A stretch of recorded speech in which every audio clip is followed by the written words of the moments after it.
What is up, besties? Welcome back to the channel. I'm Paul from GH Spoilers, and let me tell you, it is a gloomy, stormy Tuesday here in New York, which perfectly matches the absolute storm brewing in Port Charles today.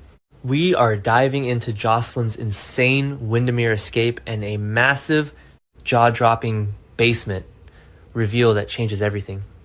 Let's get into the madness. Oh my god. Stop scrolling right now. I'm literally speechless. Are they for real? Dude. I'm so shocked my jaw literally hit the floor, bounced off the carpet, and rolled under the sofa. I just hit stop on an emergency live stream at 2 a.m. because that cliffhanger literally broke my brain, and I desperately need to decompress with you all. We are talking about an absolute paradigm shift in the General Hospital simulation. If you thought the Cassius hostage situation was just another run-of-the-mill damsel in distress plotline, you are so deeply, fundamentally wrong. I am spiraling. I am pacing my room. I am legitimately questioning my own reality right now because the writers just dropped a nuke on Spoon Island and the fallout is going to be absolutely toxic. Besties, can we unpack the audacity of this episode? Let's set the stage. Because the psychological warfare happening right now is a straight up masterclass in soap opera suspense. Jocelyn Jacks is trapped. She is locked in this gothic, suffocating nightmare fuel room at Wyndemere, courtesy of the absolute menace that is Cassius, aka our fake Nathan West. We've been watching her pace the floor, trying to figure out a new tactical approach to manipulate the psychopath, and low-key, her survival instincts have been absolutely slaying. But get this, while she is plotting her next psychological chess move against Cassius, the audio design shifts. The ambient noise of the island wind dies down, and then tap, tap, tap. A rhythmic, hollow sound echoing from behind the solid stone wall of her makeshift prison. I swear, the hair on my arms stood up. It was giving major Edgar Allan Poe Telltale Heart vibes. And I was screaming at my screen. I am actually losing my sanity over here. Wait, I need to fully nerd out over the god-tier mechanical execution of this scene for a second. Jocelyn stops. She presses her ear against the freezing damp stone. The camera angles here are so claustrophobic, pulling in tight on her terrified but determined face. She starts running her hands along the mortar, searching for any anomaly. And then she finds it. A hidden mechanism. A literal secret lever disguised within the masonry of Wyndemere's ancient architecture. You know, I am a sucker for the secret passages of Spoon Island. It's a total kinetic Chow's moment when the gears grind, the dust falls, and this heavy, seemingly impenetrable stone wall just slides open. The sound design of the grinding stone was so visceral. It reveals this pitch black, terrifying descending staircase into a hidden basement. And then, oh my god, the reveal. The camera pans down into the darkness. The dim light from Jocelyn's room spilling into the dungeon, and we see a figure. Dude, I'm so shocked my jaw literally hit the floor. Chained to the literal wall, looking like he has survived a literal war zone, is Dex Heller. Yes, facts. No cap. Dex is alive, and he's in the Wyndemere dungeon. I screamed so loud my neighbors probably thought I was being attacked.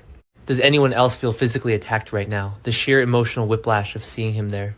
Broken, battered, covered in bruises and cuts, but with those eyes still burning with that absolute, undeniable defiance. Evan Hofer deserves an Emmy for the look he gave the camera in that split second. It was a mix of total exhaustion, shock, and fierce, unyielding survival instinct. Essentially, this answers the most agonizing question we've had for weeks. Where the hell has Dex been? We all knew his disappearance without a trace wasn't just him skipping town. But to find out he's been rotting in a Cassadine-adjacent dungeon, chained up like an animal by Cassius. It's sickening, it's brilliant, and it is the most diabolical plot twist of the year. I know some people are really enjoying this slow burn mystery, but personally, the anxiety of not knowing Dex's fate has been eating me alive. This is just my personal take. And many might disagree, but seeing him in this state, my heart is just shattered.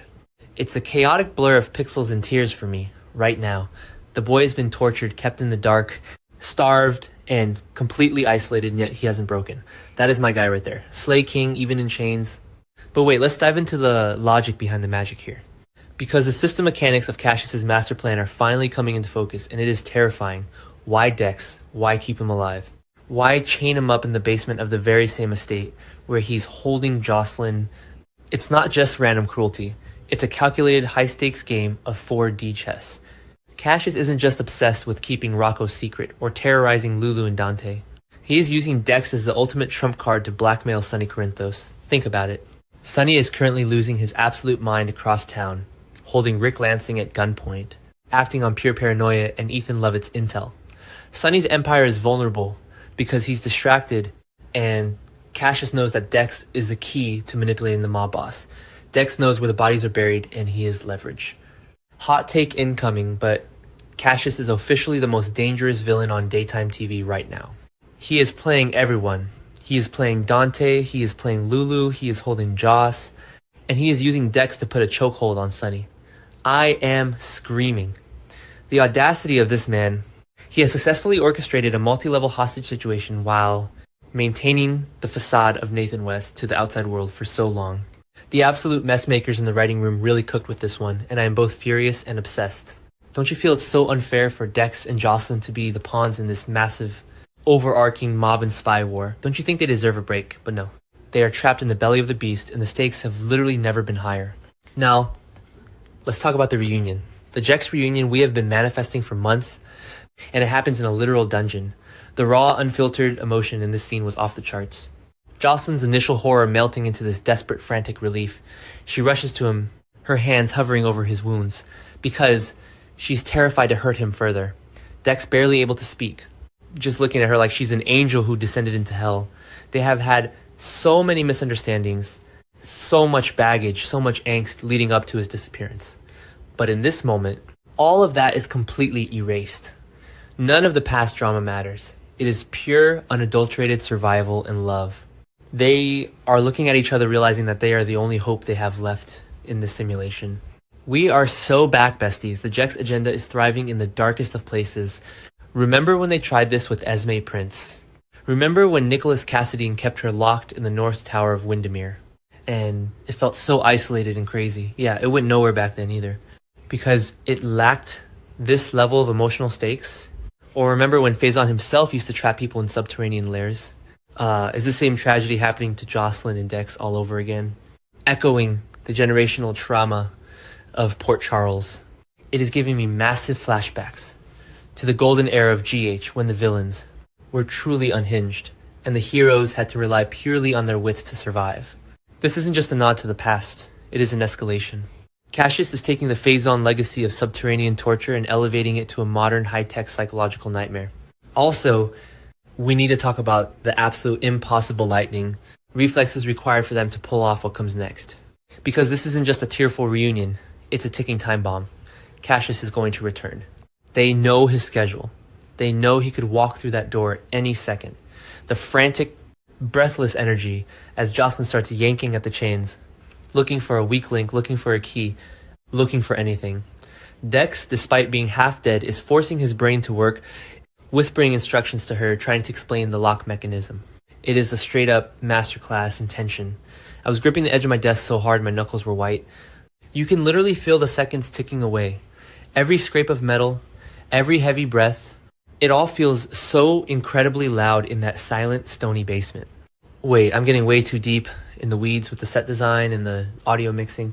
Anyway, back to the actual gameplay. The dynamic between them here is flawless. Jocelyn isn't just crying.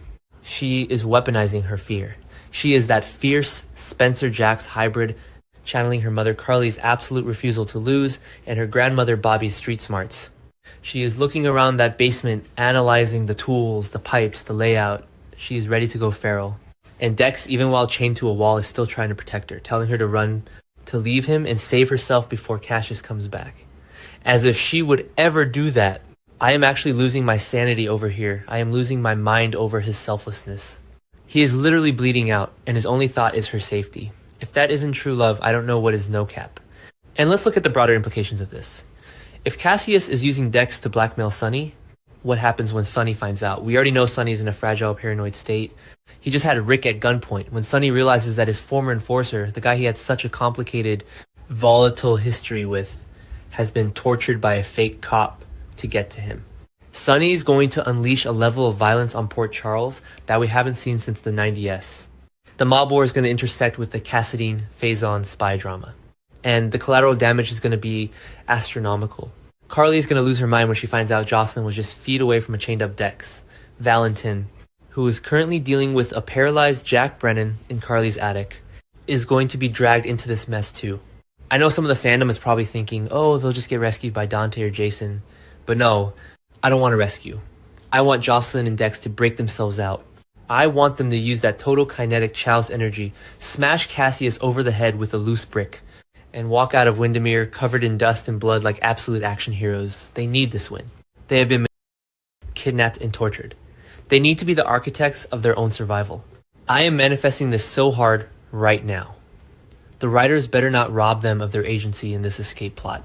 If Jason just kicks the door down and saves the day, I am legitimately filing a lawsuit for emotional damages. Let Jex be the badasses they were born to be. Wait, I just remembered another detail that makes this even more insane. Think about the timeline. While Jocelyn is down here discovering Dex, Michael's busy trying to push Willow and Chase into an affair, completely oblivious to the fact that his sister is fighting for her life in a literal medieval dungeon. The contrast between the petty custody drama and this life or death survival horror is giving me absolute whiplash. And what about Dante? He just confronted Lulu and Rocco lashing out with extreme fury, totally unaware that the man he thinks is his ally, Nathan, is currently running a torture chamber on Spoon Island. The dramatic irony is so thick you could cut it with a knife. When the truth comes out, the explosion in Port Charles is going to level the entire city. Facts? Besties, can we unpack the audacity of the lead dev's crazy update history for a second? The writers have been laying the breadcrumbs for this for months. Every time Cassius disappeared off screen, every time Sonny got a cryptic message, every time Jocelyn looked out a window wondering where Dex went, it was all leading to this dark, damp, terrifying basement. It is a masterclass in long-term storytelling, and I have to give them their flowers, even though I am simultaneously ready to ride over the emotional damage they are inflicting on us. I am manifesting a massive brain dump with the squad because holding this in is literally not an option. We need to dissect every single pixel of this escape plan. Will Jocelyn use the rusted pipe? Will Dex find a surge of adrenaline to break the chains? Honestly, I am a total contradiction right now because I am still reeling from that absolute heart-shattering defeat of seeing Dex broken. But I am also riding a massive high of we are so back hype because the Jex reunion is finally happening. It is a messy mix of adrenaline, fury, and absolute stan behavior. Don't you think they should just burn Wyndemere to the ground once they get out? I legit think they should just torch the place and be done with the Cassadine real estate nightmare once and for all. Anyway, I am going to go scream into a pillow until tomorrow's episode. Heirs, stay strong, squad. Keep your eyes peeled for hidden mechanisms and never trust a fake Nathan West. Slay your day, and I'll see you in the next breakdown.